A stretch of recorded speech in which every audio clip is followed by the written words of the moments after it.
नमस्कार सम्पूर्ण साथीहरुमा मेरो युट्युब च्यानलमा तपाईहरु सम्पूर्णलाई हार्दिक स्वागत गर्न चाहन्छु।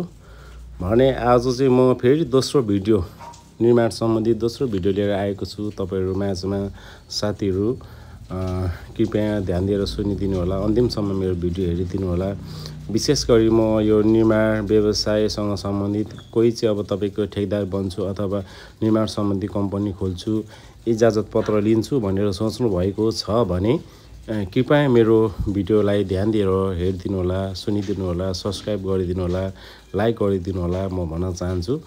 विशेष त हामीले अहिले अब सबै ठेक्काहरू ई टेन्डर प्रक्रियामा गएको छ।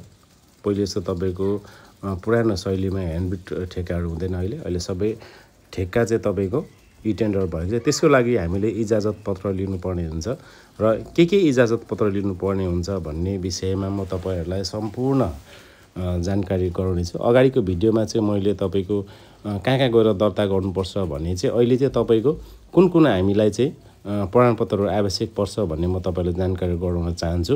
अहिले चाहिँ भने हामीले कम्पनी रजिस्टर कार्यालयमा चाहिँ तपाईको कार्यालयको प्रमाणपत्र मैले देखाएको छु तपाईहरुलाई।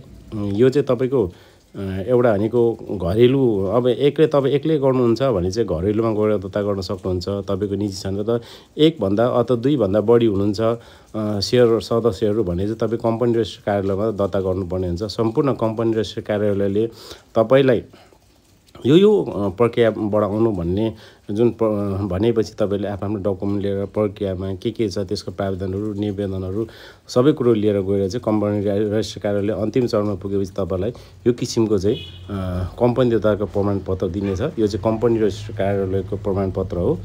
अनि यो चाहिँ सम्पूर्ण कम्पनी कार्यालयले दिने प्रमाणपत्र पछाडि चाहिँ तपाईको आन्तरिक राष्ट्रिय कार्यालयमा गएर चाहिँ हामीले यो किसिमको प्रमाणपत्र लिनुपर्ने हुन्छ। यो चाहिँ तपाईको आन्तरिक राजस्व विभागले दिने हो। यो तपाईको प्रत्येक जिल्लामा पनि हुन्छ र अलि ठुलो तपाईको सिटी छ भने नगरपालिका उपमहानगरपालिकामा हुन्छ। यो आफ्नो एरिया तोकेर रहेको हुन्छ। तपाईको झापामा चाहिँ तपाईको दमक नगरपालिकामा हुन्छ आन्तरिक राजस्व कार्यालय, उत्तरी मोरङको पथरीमा छ हैन, यसरी हुन्छ। काठमाडौँबाट पनि हुन्छ। तपाईको कहाँ तपाईको पाएक पर्ने कम्पनीहरू छ त्यहाँ नजिकै गएर तपाईँ आन्तरिक रजिस्टर कार्यालयको यसरी पान दर्ता प्रमाणपत्र तपाईले चाहिँ लिन सक्नुहुन्छ। यहाँ चाहिँ एउटा पानमा हुन्छ, एउटा भ्याटमा हुन्छ। यो चाहिँ तपाईलाई मैले प्यानको दर्ता प्रमाणपत्र देखाइरहेको छु साथीहरु।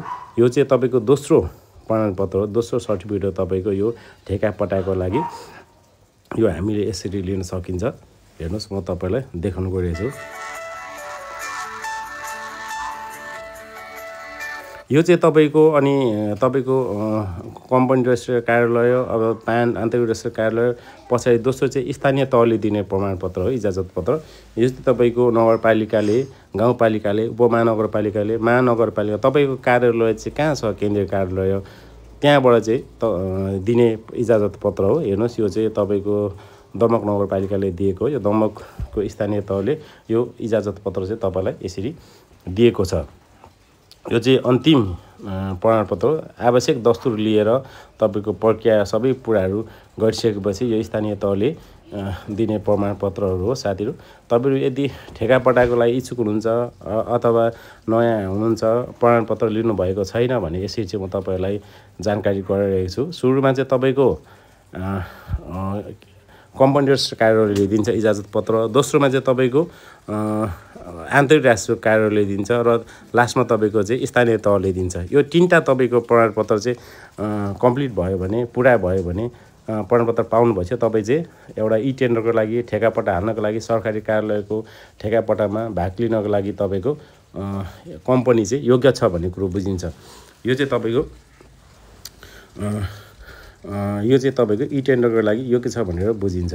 यसरी तपाईलाई मैले संक्षिप्त रूपमा जानकारी गराएको छु साथीहरु। कृपया मेरो भिडियो हेरिदिनु भएकोमा धन्यवाद। प्लिज यो च्यानललाई लाइक, शेयर, सब्स्क्राइब गरिदिनु होला। फेरि पनि म ठेका सम्बन्धी नयाँ तपाईको सन्देशमूलक अथवा जानकारीमूलक भिडियोहरू लिएर आउने छु र भन्दै मेरो छोटो भनाइ यहाँ राख्दै पुनः तपाईहरु माझबाट बिदा हुन चाहन्छु साथीहरु। मेरो भिडियोमा धेरै भन्दा धेरै लाइक गरिदिनु होला, सब्स्क्राइब गरिदिनु होला र निर्माण सम्बन्धी